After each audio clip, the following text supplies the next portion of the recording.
उद्धव ठाकरे एक तरुण सुसंस्कृत युवा राजकारणी, प्रशासन, डेव्हलपमेंट, मुख्य म्हणजे पर्यावरणाचा अभ्यास असणारं नेतृत्व। आजकालच्या राजकारण्यांपैकी कोणी पर्यावरण या विषयावर बोलत नाही।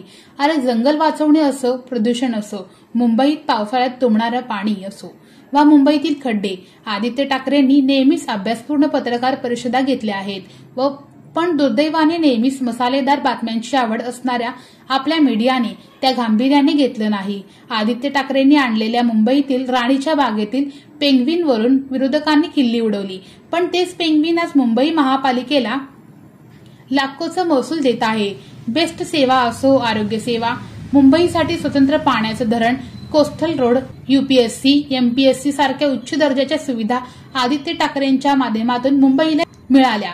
एवढं सगळं करत असताना कोणतंही कर्ज न काढता उलट मुंबई महापालिकेने हजारो कोटींच्या एफडी तयार केल्या। हे सगळं व्यवस्थित सुरू असताना मुंबई महापालिकेचा कार्यकाळ संपला आणि मुंबई महापालिकेची सूत्र गेली फडणवीस आणि शिंदेच्या हाती। फडणवीस आणि शिंदेंनी ठाणे, नागपूर आणि भाजपच्या ताब्यात असलेल्या इतर महापालिकाप्रमाणे मुंबईच्या एफडी ओरबडून खाल्ल्या। निकृष्ट दर्जाचे रस्ते, भ्रष्टाचार याचा परिणाम म्हणजे मुंबई आज पाण्यात डुबली आहे आणि मुंबई लुटणारे मस्त मजा बघत आहे।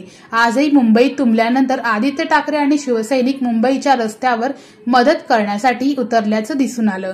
एकनाथ शिंदेंनी भर उन्हाळ्यात जिथे पाण्याची गरज तहान भागवण्यासाठी करतात तिथे रस्ते धुण्याचं बालिशपणा केला। यावरूनच यासारख्या राजकारणाच्या बुद्धीची कीव करावीशी वाटते। म्हणूनच मुंबई सुरक्षित ठेवायची असेल तर मुंबईत शिवसेना उद्धव बाळासाहेब ठाकरेंची सत्ता हवी।